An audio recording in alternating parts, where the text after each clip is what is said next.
Well, folks, I got a story for you today. This is Rick Jarman, real estate investor in Old School. You know, I told you on Sundays I was just going to be sharing some real life experiences of a landlord and home builder and whatever with you. Well, this happened in the late 80s. I had a little old 2-bedroom, 1-bath house I had fixed up to rent. Had it all ready to go, you know, and running an ad in the paper. You know, back then you used the paper to run ads all the time. So I've got an ad in the paper, and I get a call from this person, and they're asking me all about the house, and I tell them, you know, where it is, if they'd like to ride by it, and if they want to get back with me, I'd be glad to show it to them. Didn't think no more about it. Well, a few days later, my maintenance man that was working for me at the time, he lived down the hill from this house. He calls, he says, I see you got that house rented. I said, which house? He said, the house up above me on the hill. I said, man, I ain't rented that house. He said, well, somebody's living in it.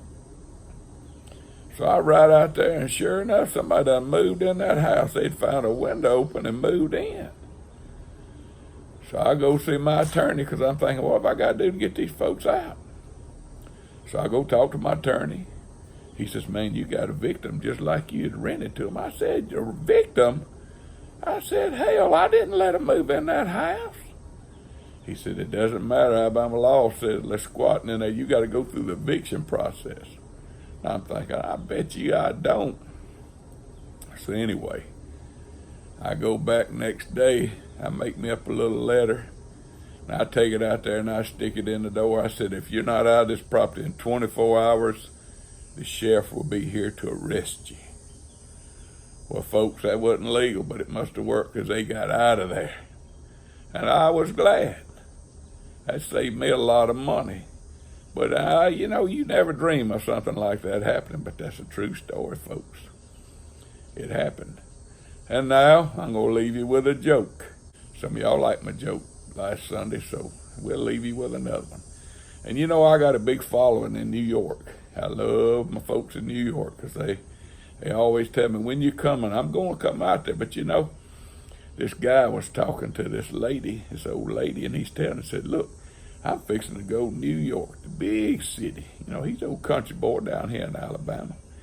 And she said, won't you do something for me? Says, my son went to New York 3 years ago, and I have not heard a word from him. If you find him, would you tell him to write me? He says, yes, ma'am, I will. What's his name? She says his name's John Dunn. Okay, John Dunn. I can remember that. So he gets to New York. He's looking at all the big buildings, you know, and he's just amazed. And all of a sudden he sees a building that says Dunn and Bradstreet. He says, I wonder if that's the same Dunn. So he goes in, there's a receptionist there. He said, do y'all have a John? She says, yes, sir. It's about 3 doors down there. So he walks down there. There's a man coming out. He says, are you Dunn? He says, yes. He says, well, write your mama. All right, folks, y'all have a good day.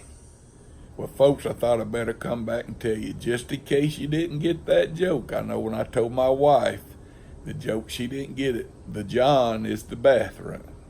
Now you got it. I kid my wife all the time. You know, she's been dyeing her hair blonde for years and years. You know, when I was growing up, I don't remember near as many blonde-headed women as there are now. But, you know, a lot of these women, they get a little age on, the hair comes blonde. Now, ladies, I'm not trying to upset anybody. I'm just telling you what I see.